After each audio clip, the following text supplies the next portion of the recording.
Estos son los titulares para hoy en Conexión Informativa. Ya hay 23 candidatos presidenciales para las elecciones del 2021. Después de las elecciones internas, ya se conocen quiénes serán los postulantes por cada partido político. 5 días duró el paro agrario. Las manifestaciones acabaron luego de la derogación de la ley agraria. Sin embargo, hubo 2 fallecidos. Ya hay un cronograma para las vacunas contra el COVID-19. La titular del Ministerio de Salud, Pilar Macetti, mencionó las 3 etapas que seguirían el proceso de vacunación. Hola, ¿cómo están? Bienvenidos a una nueva edición de Conexión Informativa. Vamos a comenzar con las noticias que tenemos. Hoy, 9 de diciembre, se conmemora el 196 aniversario de la Batalla de Ayacucho, así como el Día del Ejército del Perú, en donde el presidente Francisco Sagasti encabezó la celebración de estas 2 fechas importantes. En el ámbito político, las elecciones del próximo año ya tienen a todos sus protagonistas, y es que luego de 2 jornadas de elecciones internas, son 23 partidos políticos que se presentarán para poder llegar al sillón presidencial, aunque todavía tienen tiempo para poder seleccionar quienes representarán en el Congreso. Finalmente se conocen los 23 candidatos que aspiran llegar a la presidencia de la República. A diferencia de las elecciones internas pasadas, las votaciones se realizaron con la modalidad de delegados. Fueron 686 personas las que tuvieron el deber de elegir a los postulantes, y con ello se conocieron los resultados de los 15 partidos políticos restantes. Sin embargo, varios de estos personajes atraviesan investigaciones por parte de la Fiscalía, como el candidato de Podemos Perú, Daniel Urresti, acusado por el asesinato del periodista Hugo Bustíos en 1988, cuando era general del Ejército. Otros son acusados de lavado de activos, como en el caso de César Acuña de Alianza para el Progreso, quien deberá responder por adquirir en España un inmueble de más de 1.200.000 euros en el 2016. La candidata de Fuerza Popular también atraviesa investigaciones de este tipo, al recibir presuntamente dinero de Odebrecht para su campaña presidencial del 2011. Ellos persisten en ser candidatos presidenciales. ¿Por qué? Porque ganan un prestigio hacia afuera, ganan ya puestos laborales a futuro, colocaciones, pero lo que buscan es tener bancada parlamentaria para negociar, para presionar. En vista de poder regular el ingreso de dinero a los partidos políticos, la OMP estableció una normativa para que el reporte de las finanzas partidarias no se entreguen posteriormente al proceso electoral, sino que ahora a mitad de la campaña. Lo que queremos, me parece, es profundizar más en ese control de las finanzas. Todo el año, debe ser todo el año. Entonces, en estas cuestiones elementales de quién mantiene la casa y quién para la olla, creo que ahí nos podemos enterar de todo. Por otro lado, algunos partidos políticos todavía preparan sus listas de candidatos al Congreso, mientras que otros ya las tienen definidas. Juntos por el Perú anunció la incorporación del músico Manuel Prado y la politóloga Sigrid Bazán, ambos invitados designados por parte del partido. Mientras que en Somos Perú se mantiene la lista encabezada por el exmandatario Martín Vizcarra. Que el pueblo, por agradecimiento, los de Lima, voten por Vizcarra masivamente para verlo nuevamente en el poder y desagraviarlo. Se va a proteger Vizcarra de cualquier exceso del Ministerio Público, del Poder Judicial, y va a mantener presencia en los medios de comunicación. Los partidos políticos podrán presentar la lista de sus invitados al Congreso hasta el 22 de diciembre, mientras que, entre caras conocidas y por conocer, los peruanos tienen la responsabilidad de informarse correctamente para que la historia no se repita. Y para que nos explique un poco más sobre el panorama de las elecciones internas y sobre qué se viene para las próximas elecciones 2021, estamos con el politólogo Carlos Paredes. Bienvenido, doctor. Hola, Anabela, ¿cómo estás? Un gusto saludarte a ti y a todos los alumnos de la UTP. Para poder comenzar, si analizamos el panorama de las elecciones internas, muchos militantes y delegados no asistieron para la votación. ¿Esto usted considera que se evidencia un debilitamiento en los partidos políticos? Sin duda, la crisis de los partidos políticos en el Perú no es reciente, data del siglo pasado, de finales del siglo pasado, es decir, de los años 90, y el primer signo de este debilitamiento es la aparición de los llamados independientes o outsiders. El primero fue el alcalde Belmont el año 89, y después Alberto Fujimori, que sorprendió ganando a Mario Vargas Llosa el año 90, y precisamente en el fujimorismo es que se produce este debilitamiento de los partidos políticos llamados tradicionales, etcétera. Y lo que vemos ahora es que no hay institucionalidad y los llamados partidos políticos, en la gran mayoría, salvo excepciones, son emprendimientos, algunos familiares, que se usan como marcas, como franquicias, y nuestra realidad es que tenemos muchos candidatos presidenciales o presidenciables y pocos partidos, ¿no? Y para revisar estas elecciones primarias, debemos decir que el nivel de ausentismo ha sido muy alto. Acción Popular es el partido que más militantes ha tenido participando en estas elecciones internas, pero con un equivalente al 20-23% de sus militantes. Y hay partidos como el Partido Nacionalista de Ollantumala que no ha llegado al 1% de participación, y partidos tradicionales como el PPC que han bordeado el 2% de participación de sus militantes en estas elecciones. Y respecto a los candidatos que tienen unas investigaciones previas, ¿qué consecuencias habría con ello? Sí, mira, ha habido en los últimos meses reformas del sistema político electoral. Por ejemplo, ahora no puede presentarse un candidato a cualquier elección popular si es que tuviese una sentencia por delito doloso en primera instancia. Sin embargo, como dices, hay varios candidatos, no solo presidenciales, sino también al Congreso, que tienen investigaciones a nivel fiscal, a nivel judicial incluso, pero todavía no tienen sentencia. Y el problema del sistema judicial o de administración de justicia en el Perú es que uno puede pasar años solo para que el fiscal te denuncie, y estamos viendo los casos emblemáticos de Lavallato, por ejemplo. Keiko Fujimori en 5 años todavía no tiene una denuncia fiscal y menos una sentencia, y así podemos seguir hablando de muchos casos.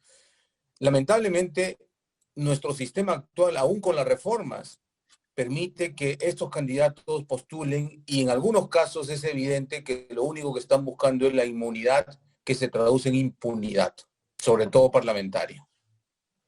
Exacto, y con respecto a esos candidatos que siguen insistiendo para llegar al sillón presidencial, como la señora Keiko Fujimori, ¿cuál cree que sería el desenvolvimiento que tendrían esas elecciones? Mira, estas elecciones presidenciales van a ser muy parecidas a las últimas que hemos tenido en el 2016 y 2011, muy atomizadas. Hay por lo menos 24 partidos que podrían tener candidatos presidenciales o planchas presidenciales. Yo diría que pueden ser 20, y eso ya es para una democracia un mal signo, ¿no? Y además, en esta elección se juntan factores exógenos mundiales como la pandemia, que hace que las campañas proselitistas sean distintas. No va a haber mítines, no va a haber viajes de los candidatos, no va a haber contacto directo con los electores y postulantes. Todo se va a reducir a los medios y probablemente a lo que hoy llamamos las redes sociales y la comunicación digital. Eso es nuevo, inédito para el mundo en general. Y yo creo que algunos candidatos están porfiando la voluntad popular. Hoy vi una encuesta. La gran sorpresa es que no sabe por quién votar, es 24% de la encuesta, y el candidato con mayor preferencia tiene apenas 10%, y nulo, blanco y viciado es 32%. Si sumamos 32 más 24, estamos hablando de 56%, más de la mitad de peruanos que no sabe por quién va a votar a esta hora, o de hecho de frente va a anular o viciar su voto. Eso es gravísimo para un sistema democrático. Yo creo que hay una gran tarea del sistema de llamados partidos políticos en general, pero también de los ciudadanos. Tenemos una corresponsabilidad de saber elegir o de elegir de manera informada, porque ese es nuestro deber. Claro, ¿no? Y con respecto a lo que usted menciona, los temas de la crisis social será uno de los puntos fuertes en estas propuestas que mencionan los candidatos o posibles candidatos.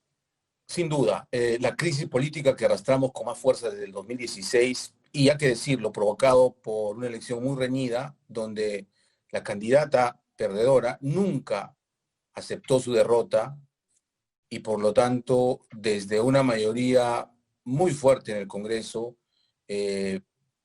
hizo que el país sea ingobernable, y después esto ha degenerado con la renuncia de un presidente, la vacancia de otro, la disolución del Congreso y la elección de un nuevo Congreso, pero aún ni siquiera con un gobierno transitorio y de emergencia como es el del señor Sagasti, se ha podido calmar la crisis política. Hoy pende de un hilo la gobernabilidad también.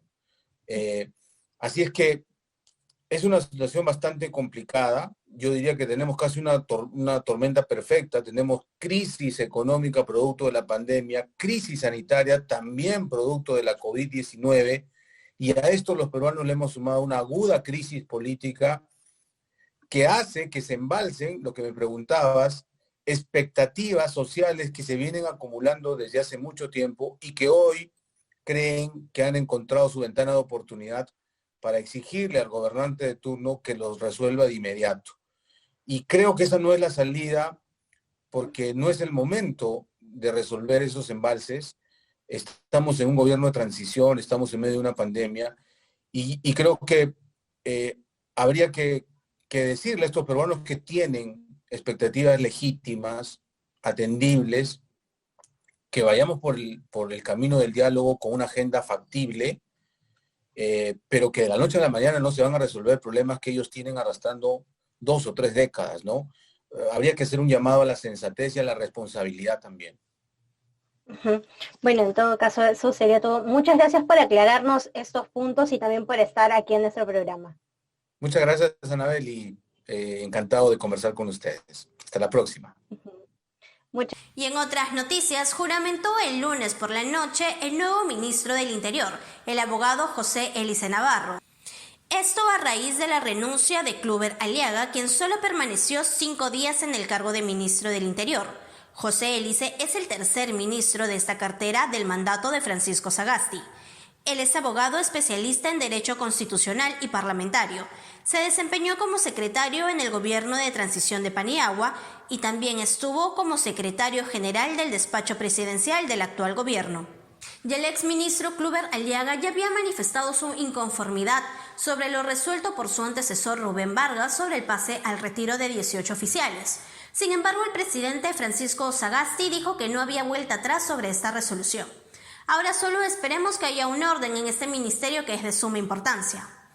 Otro tema que hay que prestar mucha atención es sobre lo sucedido días atrás respecto al paro agrario. Y es que luego de 5 días se derogó esta ley. Sin embargo, hubo consecuencias graves.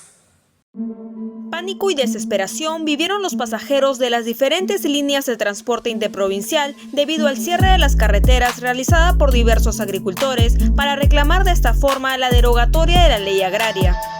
Se formaron agrupaciones de manifestantes quienes bloquearon la Panamericana Norte y Sur cometiendo actos de violencia contra los pobladores sin medir las consecuencias que tendría dicho accionar. Cobrando de esta manera la vida de 2 agricultores, Jorge Muñoz de 19 años, quien falleció debido a un proyectil impactado por un arma de fuego en plena manifestación, y Denis Fernández de 23 años, quien fue atropellado y el cual no pudo llegar con vida hasta el hospital más cercano para que pueda ser atendido de urgencia ya que el pase estaba bloqueado. El presidente de la República, Francisco Sagasti, se pronunció luego de varios días de enfrentamiento por parte de los agricultores, tomando acción inmediata en el caso. El Congreso de la República se ha pronunciado por la derogación de la Ley 27360. No la observaremos, Continuaremos dialogando para encontrar una fórmula que promueva el desarrollo de la agroexportación, tanto de las empresas grandes como de las medianas y las pequeñas. Luego del pronunciamiento de la derogatoria de la ley agraria, se habilitaron las carreteras, permitiendo el pase a los buses que se encontraron varados en días y logrando así una de las propuestas solicitadas por los agricultores. Se espera que ahora se pueda dialogar para lo que aún queda pendiente respecto al monto que les corresponde. Hasta el cierre de la nota, el mandatario indicó que continuarán evaluando el caso para brindar una pronta solución y evitar estos conflictos de gravedad. Si bien las carreteras ya no están cerradas y las protestas han frenado, aún queda por decidirse qué pasará con los beneficios de esos agricultores como cualquier otro trabajador. Y no es que con la derogación de la ley se hayan solucionado todos esos problemas. Otra información que nos ha llegado hace minutos es un documento presentado por el congresista de Acción Popular y que también pertenece a la Comisión Agraria, Rolando Campos Villalobos. No sé si podemos colocar el documento en pantalla. Ahí podemos observar que este documento fue presentado el 4 de septiembre de este año y busca mejorar las condiciones para el desarrollo de la actividad agraria, modificando algunos artículos. Porque hay que tener en claro eso, no es necesario cambiar toda la ley. Si es que se puede mejorar o cambiar algunos puntos, también puede funcionar. Se ve también que una de las modificaciones es sobre el seguro de salud y el aporte mensual del empleador, lo cual es muy importante y es algo que han estado pidiendo también. Y no es solo la propuesta que hay que modificar leyes, el inconveniente aquí viene de la fiscalización de las empresas que tienen que cumplir con lo que se dicta. Y se insiste, ¿por qué esperar que haya una protesta, que haya un fallecido en estas manifestaciones, si hay proyectos de ley que se pueden ir dialogando para poder llegar a un acuerdo? Hay que tener prioridades también en el Congreso. Y otro tema del cual hay que estar preocupándose es sobre la ONP, y es que hay reacciones tanto positivas como negativas respecto a la aprobación del retiro de este fondo. En la siguiente nota le contamos más sobre ello. El gobierno anunció que demandaría ante el Tribunal Constitucional en contra de la ley promulgada por el Congreso de la República sobre la devolución de fondos por la Oficina de Normalización Previsional ONP. Sin embargo, comunicaron que cumplirán con la nueva ley mientras presentan la demanda. Tenemos un Consejo de Ministros para discutir ese tema y en ese Consejo de Ministros veremos si adicionalmente a la demanda que se va a presentar hay que hacer algo en el camino, porque como ustedes lo dicen, hay un tema que la población puede estar esperanzada y es un tema que hay que estudiar, observar. La semana pasada, el Congreso aprobó precipitadamente la ley que autoriza la devolución de la ONP con el monto de 4.300 soles para los aportantes activos e inactivos. Este hecho dejó inconforme al presidente Sagasti. Por parte de los trabajadores, yo creo que económicamente sí puede ser positivo en cierta medida de que se utilice para algo de inversión, ya sea comprarte una casa, un carro. Creo que por ese lado sí. Bueno, como sabemos, durante esta pandemia hay mucha gente, muchas familias que necesitan dinero y este retiro es como que un salvavidas. Los jubilados, los que ahorita ya tienen más de 65 años, la gran mayoría no está a favor de esto porque sabe que se puede afectar. Pero el que no está jubilado, de todas maneras quiere su dinero porque lo necesita. El Ejecutivo y el Ministerio de Economía se oponen a esta ley aprobada por el motivo que se proyecta un gasto de 15.000 millones de soles. Cabe resaltar que tanto como la ley de retiros, peajes y agraria han generado un enfrentamiento entre el gobierno y el Parlamento, calificados como inconstitucionales. Otra noticia que ha generado preocupación es el hallazgo de un túnel a las afueras del penal Castro Castro. Se vieron videos del lugar que aparentemente facilitaba una fuga. Sin imaginar su existencia y con 200 metros, un túnel pretendía conectar la cocina del penal Castro Castro en San Juan del Lurigancho con una vivienda de la zona. Esta obra ilegal habría sido descubierta por efectivos de la Policía Nacional y tras los análisis correspondientes se determinó que su creación estuvo a manos de narcotraficantes que buscaban ejecutar su fuga. El financiamiento estuvo a cargo de ciertos criminales, donde resalta el serbio Zoran Haksic, integrante del cartel de Sinaloa, además de un colombiano y un mexicano. Se estima que lo aportado para dicho trabajo fue $500,000. Según Susana Silva, presidenta del Instituto Nacional Penitenciario, este túnel no fue recientemente construido, sino que habría sido reestructurado bajo uno ya existente.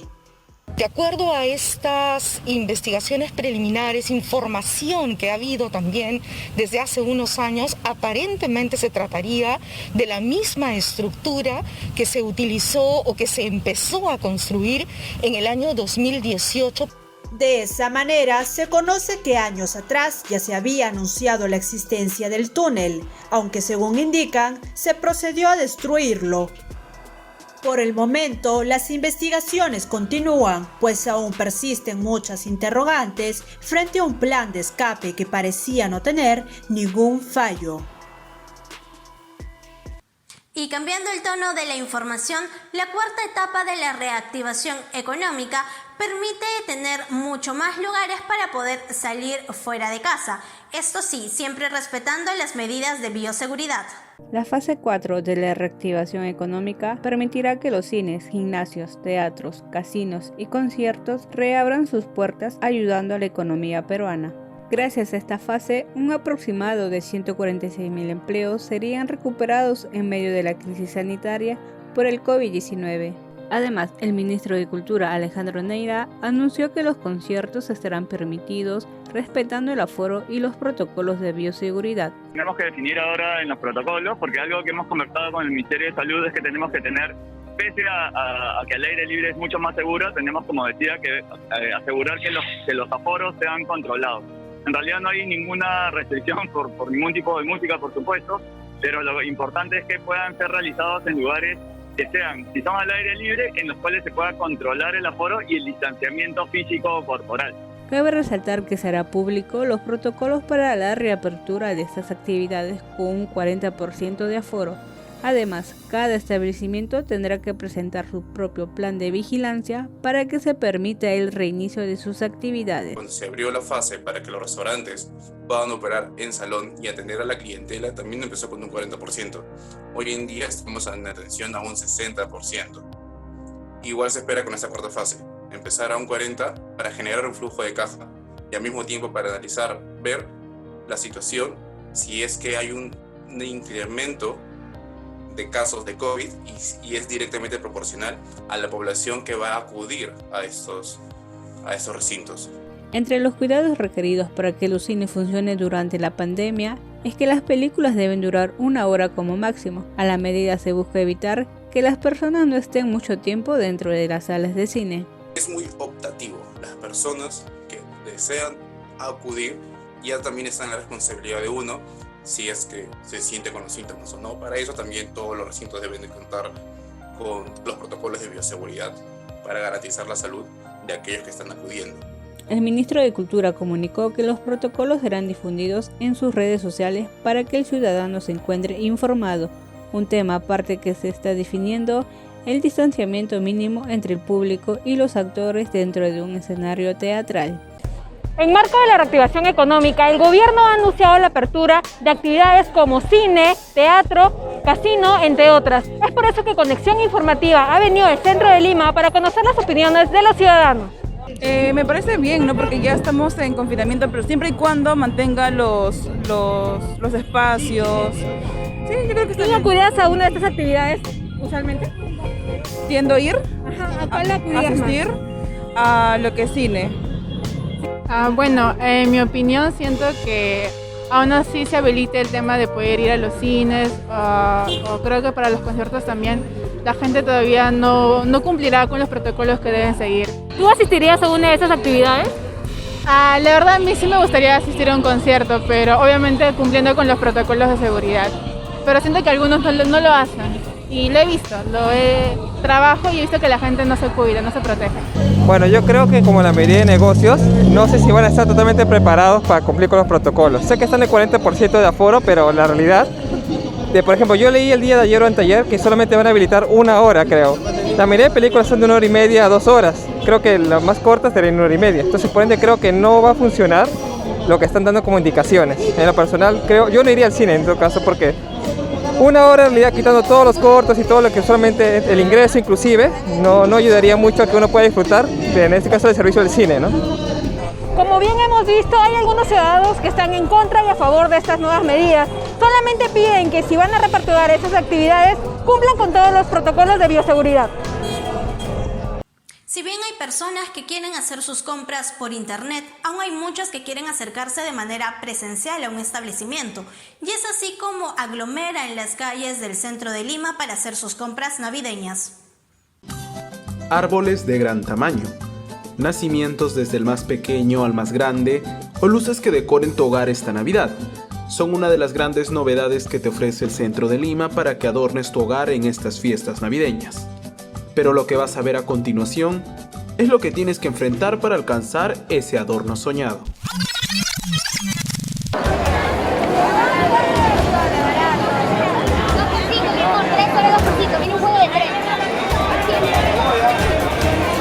A pesar del plan Navidad, el filtro de 19 entradas impuestas por la Municipalidad de Lima y el alcalde Jorge Muñoz, no son suficientes para controlar el ingreso de cientos de comerciantes informales que ahora se concentran en diversas calles del centro de Lima. Alrededor de 200 efectivos policiales, fiscalizadores y personal voluntario fueron integrados para controlar los principales puntos de venta como Mesa Redonda y sus alrededores, según le informó la Municipalidad de Lima en sus redes sociales. Un equipo de conexión informativa se acercó al centro de Lima para verificar si dicha iniciativa estaría brindando buenos resultados, pero fue todo lo contrario. Decenas de comerciantes se adueñaron de las calles donde prácticamente no se podía transitar con facilidad. Si usted tiene pensado acercarse a comprar ese adorno navideño que vio en internet o por televisión, es recomendable dirigirse a las galerías donde sí cumplan con todos los protocolos de bioseguridad. Interesantes opiniones las que ha recibido nuestra compañera Jimena, pero lo que es importante es seguir manteniendo las normas que dictan estos lugares. Por ejemplo, en los conciertos que ya pronto se van a reactivar está prohibida la venta de licores. No hay que saber acatar estas normas. Y con todo este tema de la coyuntura y del tema de la pandemia, muchos han decidido hacer sus compras y transacciones de forma virtual, ocasionando un gran incremento en las estafas virtuales. En la siguiente nota le damos unas recomendaciones para que pueda seguir haciendo sus compras seguras. La euforia de las compras y fiestas navideñas comienza y debido a la pandemia del COVID-19, miles de ciudadanos prefieren incursionar en las compras online. A pesar que a muchas personas les ha servido esta modalidad, a otros les ha afectado, pues han sido víctimas de robo cibernético. Dentro de los distintos tipos de fraudes virtuales a los que puede estar expuesto en esta temporada son 3, el phishing, smishing y el spam. Este tipo de operaciones se realizan a través de correos, mensajes o imágenes que a primera instancia pasan inadvertidos. Los delincuentes simulan formar parte de su banco para así obtener los datos de sus cuentas o bien direccionarlo a páginas web falsas de alguna entidad bancaria, con el fin de robar los números de sus cuentas bancarias, contraseñas e incluso sus datos personales. Por ello, es importante tener en cuenta las siguientes recomendaciones. Evite abrir links o archivos sospechosos de ofertas, promociones, premios por WhatsApp, redes sociales, correos electrónicos y mensajes de texto. Compre en sitios oficiales, asegúrese que el sitio web al que ingresa sea una página segura. No compre online si no está en una conexión segura. No es recomendable realizar sus compras conectado a redes Wi-Fi públicas. Siempre hágalo mediante redes propias. Y en el ámbito internacional, la segunda ola de COVID-19 ya se está viviendo en Europa, y es así como autoridades de diversos países están tomando las precauciones para evitar el aumento de contagios en esta época de fiestas. Esta Navidad no será la habitual celebración llena de felicidad, amor y paz en compañía de la familia, debido a que se ha visto opacada por la llegada del coronavirus, que ha cobrado la vida de millones de personas en lo que va del año. Europa, el continente donde el virus no tiene descanso, los casos por COVID-19 van en aumento. Cientos de fallecidos en las últimas 24 horas y la cifra de contagios no desciende de los 67 millones. Durante la segunda ola de contagios, la cifra de fallecidos en el viejo continente sobrepasa los 164 muertes hasta noviembre. Bélgica, primer país con más fallecidos durante la pandemia, registra 1.449 decesos. Asimismo, países como el Reino Unido, Italia y Rusia registraron récords de muertes en pocos días. En algunos países han implementado medidas de restricciones, como el toque de queda a nivel nacional, postergaciones de salidas, reducción de horarios en bares y restaurantes. Rusia, donde se registra 457 fallecidos, prevé vacunar hasta 7 millones de moscovitas debido a que la capital es un foco infeccioso de contagios. Sin embargo, Reino Unido se está listando para iniciar la vacunación. Tanto Inglaterra, Gales y Escocia recibirán las primeras dosis de las vacunas Pfizer y BioNTech. No obstante, a principios del 2021 se pronostica una tercera ola de contagios en parte de Europa, por lo que se espera que la población tome conciencia de este virus que aún no ha sido erradicado hasta el momento. Tomando en cuenta lo que se está realizando en Europa para evitar el aumento de contagios de COVID-19, el Perú también se está alistando para el proceso de vacunas.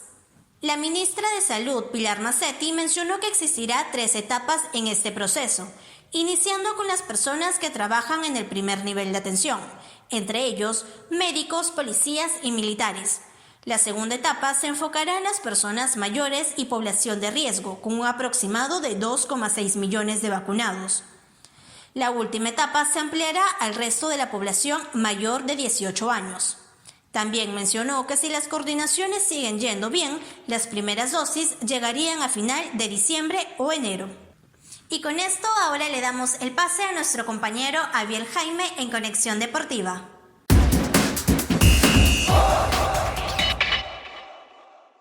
Gracias, Anabela. Hola, ¿qué tal? Bienvenidos a Conexión Deportiva.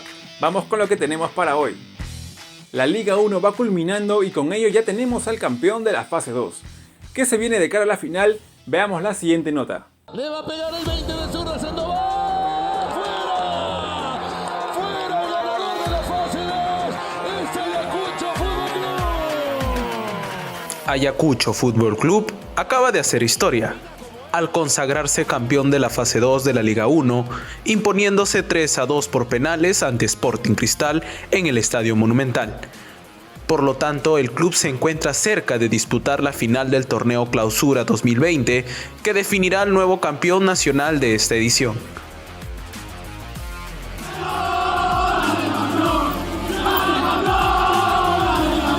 Pero antes, ambos equipos se volverán a ver las caras para definir quién será el rival de Universitario de Deportes, que consiguió meterse de forma directa a la fase final, derrotando 2-0 a Binacional. Gerardo Ameli, entrenador del campeón de la fase 2, hizo una excelente campaña con el cuadro ayacuchano, que incluye la clasificación directa a la Copa Libertadores. Ante el triunfo sobre los rimenses, no pudo aguantar las lágrimas y rompió en llanto.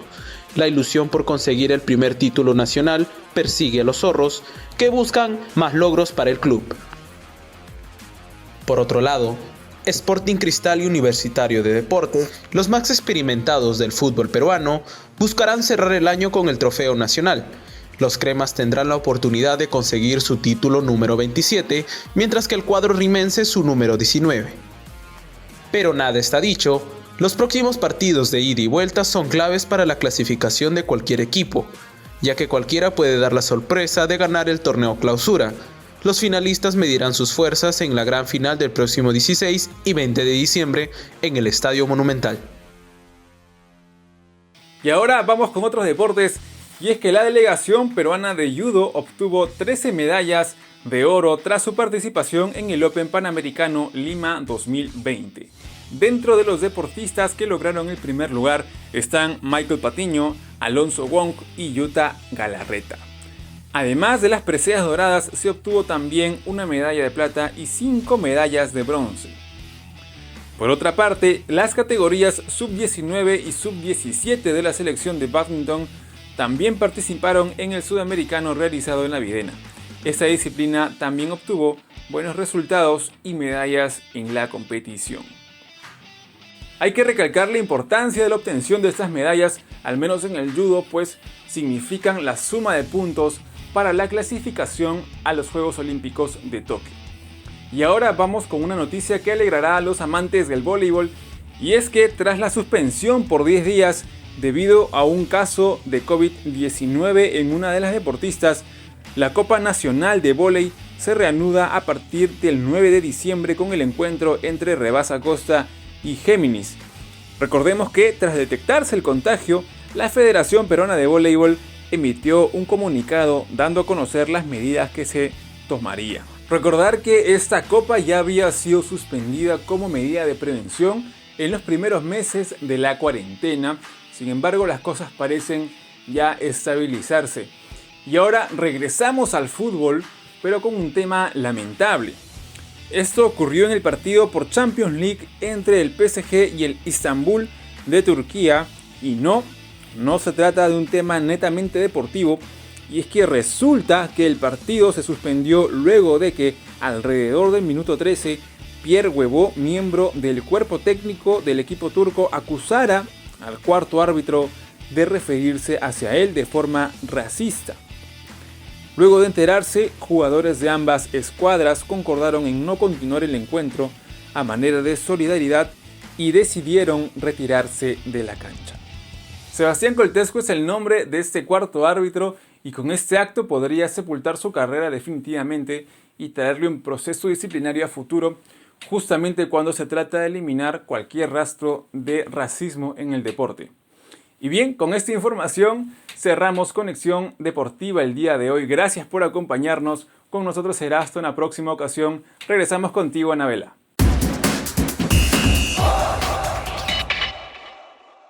Con esta información nos despedimos, no sin antes recordarles seguir manteniendo las medidas de distanciamiento social.